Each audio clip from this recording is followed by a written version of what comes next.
Hello. നമ്മൾ dry ഇൻഗ്രീഡിയൻസിനെ കുറിച്ചാണ് ഇപ്പോൾ പറയുന്നത്. അപ്പോൾ അതിൽ അടുത്തത് നമ്മൾ പറയുന്നത് സോൾട്ടാണ്. സോൾട്ട് എന്ന് കേൾക്കുമ്പോൾ നമുക്ക് എല്ലാവർക്കും വളരെ നിസ്സാരമായിട്ട് തോന്നും. പക്ഷേ കേക്കിൽ അത് വളരെ ഇമ്പോർട്ടൻ്റ് ആയിട്ടൊരു സംഭവമാണ്.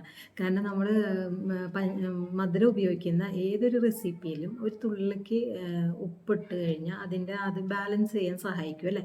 അതുപോലെ തന്നെയാണ് നമ്മൾ കേക്കിലും അത് ഉപയോഗിക്കുമ്പോൾ നടക്കുന്നത്. അപ്പോൾ അല്ലാത്ത കേക്കുകൾ നമുക്കൊരു വെള്ളച്ചോവ പോലെയൊക്കെ ക്രീമൊക്കെ എത്ര അപ്ലൈ ചെയ്ത് മധുരമൊക്കെ എത്ര പഞ്ചസാരയും ഷുഗർ സിറപ്പൊക്കെ ഉപയോഗിച്ചാലും ആ ഒരു എവിടെയോ നമുക്കൊരു ഒരു കംപ്ലീറ്റ് ആയിട്ട് ഫീൽ ചെയ്യില്ലാത്തത് ഇതുകൊണ്ടാണ്. അപ്പോൾ നമ്മളെപ്പോഴും എടുക്കുമ്പോൾ ഡ്രൈ ഇൻഗ്രീഡിയൻസിൻ്റെ കൂടെ സോൾട്ടും കൂടി ഉപയോഗിച്ച് സേവ് ചെയ്തെടുക്കാനായിട്ട് ശ്രദ്ധിക്കുക. അപ്പോഴാണ് നമുക്ക് ആ മധുരം ബാലൻസ് ചെയ്ത് നല്ല രീതിയിലുള്ള ഒരു നല്ല പൂർണ്ണതയോട് കൂടിയിട്ടുള്ള ആ ടേസ്റ്റ് നമുക്ക് കറക്റ്റിന് കിട്ടണമെങ്കിൽ സോൾട്ടും കൂടിയും തീർച്ചയായിട്ടും വന്നിരിക്കണം. അപ്പോൾ ഡ്രൈ ഇൻഗ്രീഡിയൻസിൻ്റെ കൂടെ സോൾട്ട് നമുക്ക് ഒരിക്കലും ഉപേക്ഷിക്കാൻ പറ്റാത്തതാണ് ബേക്കിങ്ങിൽ.